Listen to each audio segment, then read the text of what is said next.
Para quem nos ouve, eu quero propor um exercício rápido de imaginação. Imaginem viver no hotel mais luxuoso do mundo. Olha, soa como um sonho para muita gente. Né? Um cenário digno de cinema. O serviço de quarto é tipo 5 estrelas, tem refeições maravilhosas trazidas em bandejas de prata várias vezes ao dia. Temperatura sempre perfeita. Exato. E os lençóis são incrivelmente macios. Mas tem um pequeno e bem perturbador detalhe nessa história. Qual seria? As portas estão trancadas por fora. É totalmente proibido sair. É proibido trabalhar ou tentar resolver qualquer tipo de problema por conta própria. Tudo é simplesmente entregue nas suas mãos, sem o menor esforço. Aí a coisa muda de figura. Parece o paraíso na Terra à primeira vista, não é? Para uma mente humana exausta pela correria do dia a dia, sabe, essa descrição talvez até soe como as férias perfeitas, por, sei lá, 1 ou 2 semanas. Sim, um descanso merecido. Exatamente. A ausência de responsabilidades tem um apelo imediato. Mas, a longo prazo, essa falta de agência, tipo essa impossibilidade de interagir com o mundo e tomar as próprias decisões, acaba virando um pesadelo, né? vira uma prisão dourada. O tédio toma conta de uma forma brutal e a mente simplesmente começa a atrofiar. Essa é a analogia perfeita. E por um gato, esse cenário do hotel de luxo que a gente acabou de descrever não é apenas entediante. Nem um pouco. É a receita exata para o desenvolvimento de estresse crônico, de ansiedade profunda e de obesidade severa. Sejam muito bem-vindos a mais um mergulho nosso. Olá a todos! Hoje, a nossa análise vai focar a fundo na documentação e nos estudos comportamentais felinos. A gente quer entender o que todo tutor precisa urgentemente saber sobre alimentação. É um assunto fundamental. Com certeza. A missão aqui é descobrir por que a clássica e aparentemente inofensiva tigela de ração pode ser, na verdade, a pior invenção possível para a saúde física e mental do seu felino. Essa é uma desconstrução absolutamente necessária. Sabe, tem uma tendência muito forte na nossa sociedade de humanizar a rotina dos animais de estimação. A gente quer dar o melhor para eles, né? Exato. A gente projeta o nosso desejo humano de conforto, de conveniência e de fartura em uma espécie que possui uma biologia completamente diferente da nossa. Totalmente diferente. O felino doméstico tem necessidades neurológicas e comportamentais muito, mas muito específicas. Elas foram forjadas por milênios de evolução. E, infelizmente, essas necessidades são completamente ignoradas na rotina pacata dos apartamentos modernos. Certo, então vamos desempacotar isso, porque assim, não tem como a gente falar de comida sem falar da verdadeira identidade desses animais. Impossível. Para entender o problema crônico da tigela no chão da cozinha, nossa investigação precisa voltar no tempo, né? Precisamos olhar para a evolução. Exatamente. Na essência, por trás daquele olhar fofo e preguiçoso no sofá, quem é o gato de verdade? Na sua essência mais pura, o gato é uma máquina de caça. Uma máquina. Sim, mas não é qualquer tipo de predador. Ele é um caçador em sério. E, um ponto crucial aqui, ele é um caçador solitário. Solitário, tá. A biologia, a musculatura e o cérebro do gato foram moldados de forma muito meticulosa para uma rotina de extrema atividade intermitente. Como assim intermitente? Se a gente observar um gato vivendo livremente na natureza, longe de qualquer interferência humana, os estudos comportamentais mostram que ele iniciaria o comportamento de caça, em média, cerca de 30 vezes por dia. Peraí, 30 vezes por dia? 30 tentativas diárias. Nossa, isso não é só um passatempo. É um trabalho em tempo integral, com uma exigência física e mental altíssima. Sim, é uma maratona. E tipo, se a biologia deles exige toda essa atividade diária, eu imagino que o nível de frustração ao longo de 30 embates deve ser enorme, porque eles não devem conseguir capturar uma presa toda vez que tentam, certo? Certo. E a taxa de sucesso é uma parte fundamental dessa equação neurológica. Qual é a taxa? Dessas 30 tentativas, o sucesso ocorre em apenas metade delas. A taxa de acerto bate ali na casa dos 50%. Ah, entendi. Isso resulta em cerca de 12 a 15 pequenas refeições, bem distribuídas ao longo de um único dia. Caramba! O animal passa a maior parte do tempo acordado, focado, de maneira obstinada nessa missão. Ele precisa mapear o território, procurar espreitar, calcular o bote e finalmente capturar. É um ciclo constante. Sim, é um ciclo de tentativa, erro, frustração e recompensa. É isso que mantém a mente deles afiada. Deixa eu tentar adivinhar um ponto sobre o cardápio, então. Porque 15 refeições diárias parece muita coisa. Mas se a gente pensar na proporção de um predador desse tamanho, eles não devem estar derrubando grandes mamíferos. Nem de longe. A dieta deve ser composta de coisas minúsculas para justificar essa quantidade toda de captura sem que um animal, sei lá, exploda de tanto comer. O que surpreende muitas pessoas é exatamente a composição desse cardápio. Os dados dos estudos quebram completamente as nossas expectativas convencionais. Sério? O que eles comem tanto? Cerca de 50% de todas essas presas capturadas na natureza são, na verdade, insetos. Insetos? Tipo gafanhotos e besouros? Exato. Besouros, gafanhotos, mariposas, pequenas aranhas. Nossa, metade da dieta? Sim. E do ponto de vista biológico e nutricional, um inseto é praticamente a refeição perfeita para a biologia do gato. Por quê? Porque eles são pacotes minúsculos e muito ricos em proteína, com baixíssima caloria. E eles oferecem uma textura crocante que atua mecanicamente na limpeza dos dentes, o que ajuda muito na saúde dental. Olha só. Além disso, e talvez esse seja o fator mais crítico de todos, os insetos são repletos de água. Ah, isso faz todo sentido quando a gente lembra das origens da espécie, né? Com certeza. Gatos são animais que têm origens em regiões desérticas. Eles não têm aquele instinto de ir até uma poça ou um rio e beber grandes volumes de água de uma vez. A biologia felina é fascinante nesse aspecto hídrico. Por evoluírem no deserto, os rins dos gatos são superpotentes. Para economizar água, né? Isso. Eles são projetados para concentrar a urina e evitar a perda de líquidos ao máximo. Eles foram programados para retirar quase toda a hidratação que precisam da própria presa abatida. Entendi. É por isso que a dieta moderna que a gente dá hoje, baseada exclusivamente em ração seca, que retira toda a umidade do alimento e força o gato a beber água de uma tigela, vai totalmente na contramão dessa evolução natural.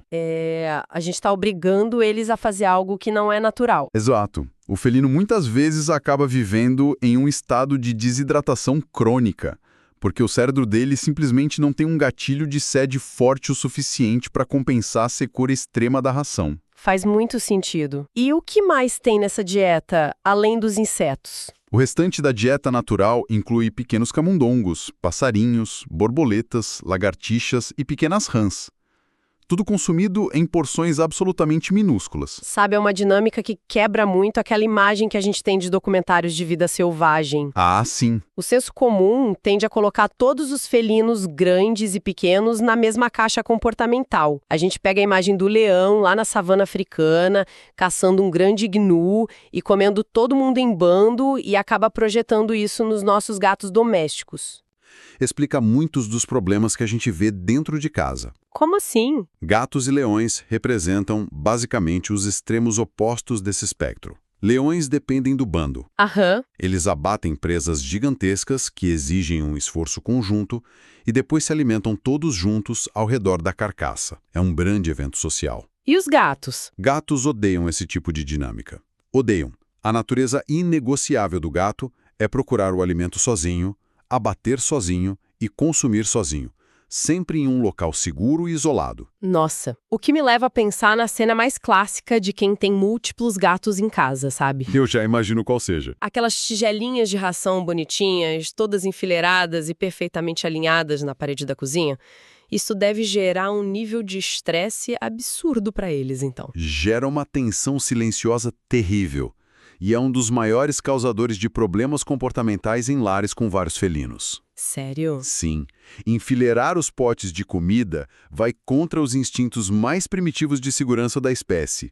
Como eu disse, eles não são animais de bando na hora da refeição. Tá, então é um momento vulnerável. Muito vulnerável. Forçar essa proximidade física entre eles enquanto estão comendo cria um estado de alerta constante. Imagino. O que as pessoas costumam observar em casa, mas raramente interpretam do jeito certo, é o gato comendo de forma desesperada, rápido, para terminar logo. Ele fica olhando de rabo de olho para o outro gato, com as orelhas levemente para trás. É verdade, eu já vi isso. Em muitos casos, um gato mais submisso até desiste de comer e vai embora, enquanto o gato mais dominante faz a guarda daquele recurso alimentar. Sabe, fazendo uma analogia rápida para facilitar para quem nos ouve, é a diferença entre passar um dia superativo, explorando uma trilha ao ar livre e ir beliscando lanches pequenos, saudáveis e cheios de água ao longo de toda a jornada, no seu próprio ritmo. Uma delícia. Versus ser forçado a sentar numa mesa apertada com colegas de trabalho super competitivos e ter que engolir um banquete gigantesco e pesado em 5 minutos, 3 vezes ao dia, quando tudo que você queria era estar sozinho. Uma analogia perfeita. O cérebro deles precisa dessa cadência investigativa e solitária. Sem o desafio diário de buscar o próprio sustento, a mente afiada desse caçador simplesmente definha. Essa necessidade de estímulo mental é o grande pilar da saúde do gato. O cérebro felino precisa mapear o ambiente, reconhecer os padrões, traçar estratégias e focar no objetivo. É esse trabalho investigativo que mantém as conexões neurológicas ativas e o animal emocionalmente equilibrado. E sabe de uma coisa? Essa ideia de preparação constante, de ter que estudar o ambiente e manter o cérebro focado em desafios para se manter afiado, é um paralelo fantástico para o nosso próprio mundo humano. Com certeza. Pessoas gateiras que convivem com gatos e admiram a espécie geralmente compartilham desses mesmos traços metódicos. A gente vê uma tendência de perfis mais criativos, altamente inteligentes e muito envolvidos com leitura e com aprendizado contínuo. É verdade, a personalidade bate muito. E esse é o perfil exato, focado e analítico de quem passa horas a fio estudando para exames de alta performance, seja vestibular, concurso público, concurso militar, OAB ou residência médica. Sem dúvida. Se você, estudante, quer se preparar de verdade, entra agora em medicob.com.br, baixa o app e aproveita o maior banco de questões do Brasil, com provas anteriores de todas as instituições, questões comentadas, resumos práticos, aulas completas e flashcards prontos para revisar onde quiser. E assim como o estudante precisa dessa preparação constante, dessas ferramentas de revisão e desafios diários para manter a agilidade mental e o cérebro ativo, o cérebro do gato também exige ferramentas físicas. O material de estudo dele, né? Exatamente. O material que funciona como preparação para a sua principal missão biológica, que é a caça. O que nos leva de volta ao epicentro do problema nas nossas residências modernas. A conveniência da tigela simplesmente destrói toda a dinâmica de resolução de problemas. Mas peraí, vamos bancar a advogada do diabo por um momento. Vamos lá. Analisando toda a história da domesticação, os animais foram trazidos para dentro das nossas casas justamente para serem protegidos dos perigos, das intempéries e das dificuldades da natureza, certo? Sim, historicamente sim. Então, obrigar o gato a trabalhar pela própria comida dentro de casa, no conforto do apartamento, não só um pouco cruel? Entregar comida de bandeja em horários certinhos não seria o ato definitivo de amor e de cuidado que a gente tem com eles? Isso levanta uma questão importantíssima. A crença de que uma vida totalmente desprovida de esforço equivale a uma vida feliz é de longe um dos maiores mitos da convivência entre humanos e animais de estimação. É mesmo. A ciência neurológica aponta exatamente o oposto disso. Nossa. Nenhum cérebro complexo consegue se manter saudável e equilibrado se ele não precisar superar obstáculos. O bem-estar animal é fundamentado na liberdade de escolha e na percepção de controle sobre o próprio ambiente. Tá, e como a gente tira isso deles com a tigela? Na natureza selvagem, a busca pelo sustento preenche praticamente metade da vida útil do animal. Ao eliminar essa necessidade entregando tudo pronto, a gente cria um vácuo existencial gigantesco. Ah, entendi. Se a busca pela comida foi retirada da equação, o gato que mora no apartamento fica com horas e mais horas de um vazio absoluto na rotina. Um vazio imenso. Deixa eu adivinhar o que acontece. O resultado desse vácuo é aquele tédio paralisante que leva ao excesso de sono que a gente sempre vê. O tédio toma proporções assustadoras. Gatos modernos cujas refeições caem magicamente num pote de alumínio sem nenhum esforço prévio, passam o dia inteiro apagados. Dormindo direto. Os estudos chegam a mencionar felinos que dormem de 8 a 9 horas seguidas durante o dia. sincronizando esse torpor exatamente com o horário em que os humanos estão fora trabalhando. E a documentação cita claramente que dormir demais assim também adoece o cérebro, né? Com certeza. Um cérebro que passa por períodos tão excessivos de letargia sofre tanto dano cognitivo quanto um cérebro privado de sono. O equilíbrio neurológico é destruído. Na dinâmica natural, os períodos de descanso do gato seriam curtos cochilos estratégicos, sabe? Só para recuperar energia entre uma sessão de caça e outra. Uhum. Mas, no cativeiro domiciliar, sem nenhuma motivação para se mover, o sono se torna uma fuga do tédio. E aí a gente entra no perigo mecânico e físico da alimentação fácil. O perigo mecânico? É. Quando o tutor coloca a ração na tigela, geralmente em grandes volumes e umas 2 ou 3 vezes ao dia, em horários bem rígidos, o gato vai até lá e engole o alimento num ritmo frenético. Como se não houvesse amanhã? Exato. Não houve nenhuma procura, não houve farejamento prévio, não houve raciocínio tático, apenas uma ingestão acelerada de calorias. Isso parece criar o cenário perfeito para um colapso digestivo, porque, se a comida é consumida nessa velocidade vertiginosa, o estômago não tem tempo de processar a expansão, né? E muito menos de enviar a mensagem de saciedade lá para o cérebro. É igual a gente comendo fast food com pressa. Exatamente igual. A mecânica da saciedade nos mamíferos é um processo que demanda tempo. O cérebro leva cerca de 15 a 20 minutos para registrar plenamente todos os sinais neuroquímicos e hormonais de que o estômago está cheio. 20 minutos? Sim. E se um gato devora o conteúdo de uma tigela inteira em, 3 minutos, ele vai passar os próximos 17 minutos com o estômago fisicamente esticado até o limite, mas com o cérebro ainda enviando sinais desesperados de fome profunda. Nossa, deve ser agoniante. E o resultado mecânico disso, muitas vezes, é o regurgito imediato. Ah, o famoso vomitar depois de comer. Isso. O animal come rápido demais, a ração seca expande loucamente ao entrar em contato com os sucos gástricos e o estômago simplesmente rejeita aquele volume todo de uma vez. E o resultado a longo prazo disso é a epidemia silenciosa da obesidade felina que a gente vê tanto nos consultórios. Exatamente. O animal come muito além do necessário para se manter vivo. Ele fica super estressado pelas oscilações nos níveis de glicose, porque passa horas aguardando passivamente a próxima entrega, mágica na tigela. E a ansiedade vai lá no teto. E acaba descontando essa ansiedade toda no excesso de comida. E pior, pouco tempo depois de comer, volta para a cozinha miando compulsivamente pedindo mais. É um ciclo vicioso. E quem cuida do animal acha que tem em casa apenas um gato que é muito guloso ou super mimado, quando na verdade está diante de um sistema neurológico em pane que está sentindo fome crônica apesar de estar super nutrido. E olha, a restrição calórica tradicional também falha miseravelmente nesse cenário que você descreveu. Falha. Sim.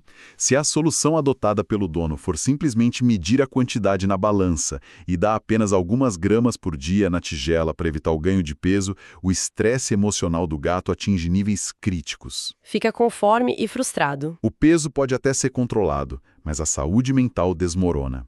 A rotina de aguardar passivamente por uma porção ínfima de comida ali numa tigela está a galáxias de distância do que o instinto de caçador deles demanda. Aqui é que a coisa fica realmente interessante.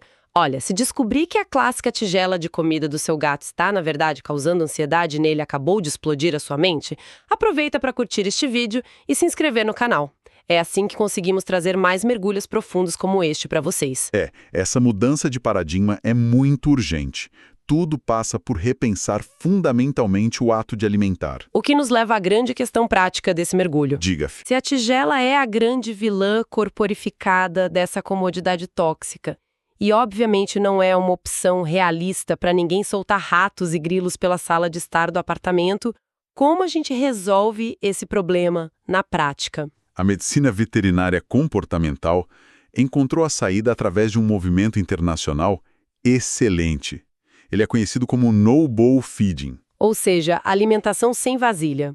Exato. O princípio fundamental é erradicar as tigelas tradicionais da vida do animal, de uma vez por todas, e implementar o chamado enriquecimento alimentar diário. Enriquecimento alimentar. O termo soa bem acadêmico, até um pouco complexo para quem está ouvindo.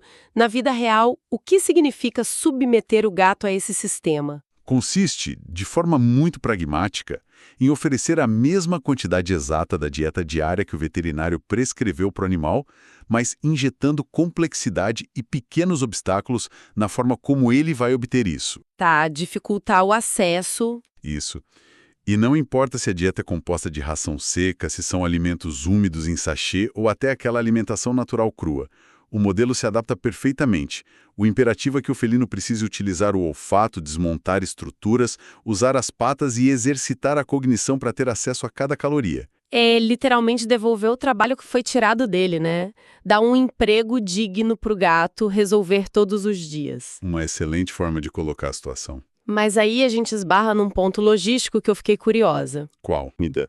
Porque se alguém decide esconder um patê de carne pelo apartamento, a infestação de formigas e a sujeira no tapete seriam imediatas. Ah, sem dúvida.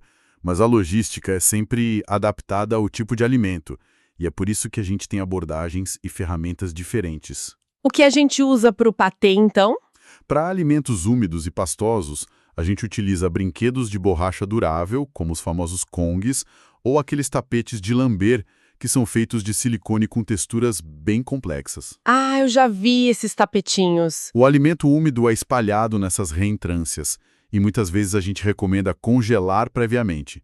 Isso obriga o gato a passar 20 ou 30 minutos focando intensamente na lambedura para conseguir extrair cada grama da comida. Muito bom e demora, né? Sim, a lambedura por si só libera endorfinas que acalmam incrivelmente o sistema nervoso do animal. Já a ração seca é ideal para os chamados tabuleiros de inteligência e quebra-cabeças cognitivos. O conceito desses tabuleiros é muito fascinante. Para quem nunca viu, são umas caixas e pranchas cheias de labirintos, túneis e pinos, onde o animal não consegue simplesmente abrir a boca e devorar a comida. O grão fica preso lá dentro. Isso mesmo. E a única forma de tirar é pescando com a pata, girando cilindros ou empurrando as peças para liberar a recompensa. E se conectarmos isso ao cenário maior que a gente discutiu, o impacto temporal dessa dinâmica é o verdadeiro milagre do enriquecimento alimentar. Por causa daqueles 20 minutos da saciedade. Exatamente. Ao estender o ciclo da refeição,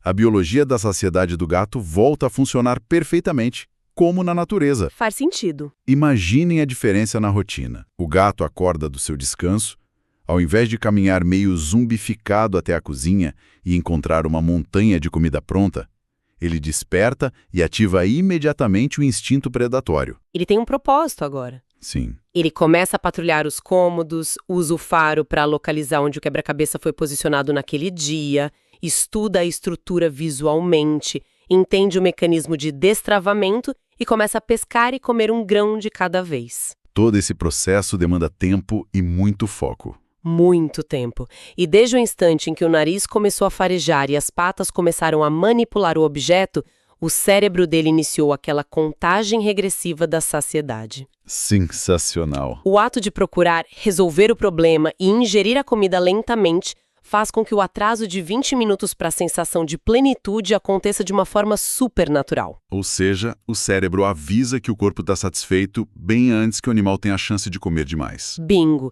Eles recuperam a capacidade inata de autorregulação. Eles comem menos quantidade por interação, não dilatam o estômago em excesso e a obesidade é prevenida ativamente. Tá, mas é inevitável pensar na barreira financeira de tudo isso. É a preocupação número 1 dos tutores. Para as mentes curiosas que estão com a gente analisando essa solução agora, existe a lembrança das vitrines de pet shops, né? Esses tabuleiros de inteligência, essas pranchas interativas de acrílico e brinquedos importados podem custar na faixa de 200, 300 ou até 400 reais a unidade. Podem mesmo, são caros. E a literatura também menciona que a novidade é essencial, ou seja, o gato enjoa. Logo, seria necessário ter uma pequena coleção desses brinquedos caros em casa. Garantir a saúde mental felina é um privilégio restrito a quem tem grandes orçamentos. De forma alguma. E essa é a descoberta mais libertadora presente nos estudos comportamentais felinos. A documentação enfatiza muito que a eficácia do enriquecimento não tem absolutamente nenhuma correlação com o preço da ferramenta. Ah, que alívio! Na verdade, o material mais avançado de enriquecimento alimentar geralmente está na lixeira reciclável das próprias residências, a custo zero. Recicláveis. É o paraíso das caixas de papelão que chegam pelo correio, então. O papelão é o maior aliado do tutor. Uma simples caixa de sapatos velha, sabe? Sei. Com a tampa lacrada e múltiplos furos de tamanhos variados recortados na superfície, se transforma em um dos quebra-cabeças mais eficientes que existem. Ele tem que enfiar a pata para tirar a ração. Isso.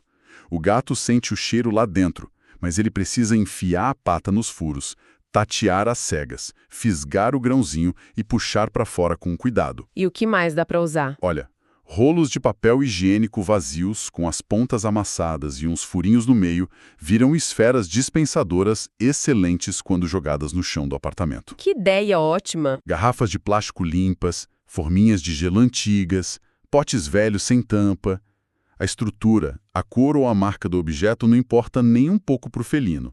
O que importa de verdade é o nível de engajamento dele na resolução daquele obstáculo. Mas vem cá, existe alguma curva de aprendizado nisso? Porque, se a mudança for radical de um dia para o outro de uma tigela cheia que estava sempre ali, por uma garrafa plástica super lacrada, o animal que está acostumado com o serviço de quarto provavelmente vai desistir fácil e ficar miando de fome, não vai? Vai, e esse é um erro bem comum. A transição exige uma paciência metodológica do tutor. É fundamental graduar a dificuldade. Começar aos poucos. Isso. Um animal que nunca precisou pensar para se alimentar na vida pode ficar extremamente frustrado e ansioso se o desafio inicial for impossível de resolver. Faz sentido. Então a gente começa colocando a ração em caixas de papelão abertas, bem fáceis. Depois de uns dias, a gente cobre parcialmente a caixa. Depois, a gente fecha e faz buracos bem grandes. A complexidade gradativa e a rotação frequente desses desafios é que são os pilares para o sucesso contínuo. É uma mudança monumental na qualidade de vida deles. Transformadora. Bom, para a gente recapitular a longa e fascinante jornada da nossa análise de hoje, começamos demolindo de vez a imagem do felino como um mero enfeite de sofá letárgico, revelando aquela complexa identidade biológica deles como um caçador solitário e muito metódico, focado em pequenas presas e insetos. Certíssimo. Em seguida, a gente desmascarou a conveniência super tóxica das tigelas de comida. Embora elas sejam vistas como gestos de afeto, descobrimos que elas funcionam como atalhos perigosos que ignoram totalmente o tempo de resposta neurológico da saciedade do bicho, culminando naquelas epidemias de obesidade, regurgitação e ansiedade. Um ciclo adoecedor. E, por fim, a gente explorou a revolução prática do enriquecimento alimentar. Aprendemos como alongar o ciclo de alimentação com soluções criativas e de custo zero usando recicláveis, justamente para devolver aquele trabalho intelectual que literalmente salva a saúde da espécie. Eu fico impressionado em como a jornada de resgate do instinto animal nos ensina lições formidáveis sobre a própria biologia do esforço. Demais, né? E isso, no fundo, propõe uma reflexão perturbadora que se estende muito além do mundo dos animais de estimação. Que reflexão. Pensa comigo. Se o simples ato de devolver a dificuldade e o trabalho na conquista de uma reles refeição é o suficiente para curar o estresse, erradicar a ansiedade e devolver a vitalidade a um predador de apartamento, fica uma pergunta para nós. Deixa eu adivinhar. Tem a ver com os humanos. Sim. Quantas das conveniências maravilhosas, das tecnologias de automação e das facilidades extremas do mundo humano moderno não estão, nesse exato momento e de forma muito silenciosa, nos privando dos obstáculos vitais que a nossa própria mente tanto necessita para continuar saudável e sã? Caramba! Uma reflexão super contundente para fecharmos os trabalhos de hoje. Será que não estamos todos trancados por fora, no nosso próprio hotel de luxo? Totalmente maravilhados com as bandejas de prato entregues no quarto, enquanto esquecemos completamente de como era sair para explorar o mundo lá fora? É um ponto excelente para se pensar. Fica aí o questionamento para as mentes curiosas que nos escutam pensarem a respeito ao longo da semana. Um agradecimento imenso pela companhia de quem acompanhou mais essa nossa investigação até o fim. O mergulho fica por aqui e até a próxima análise.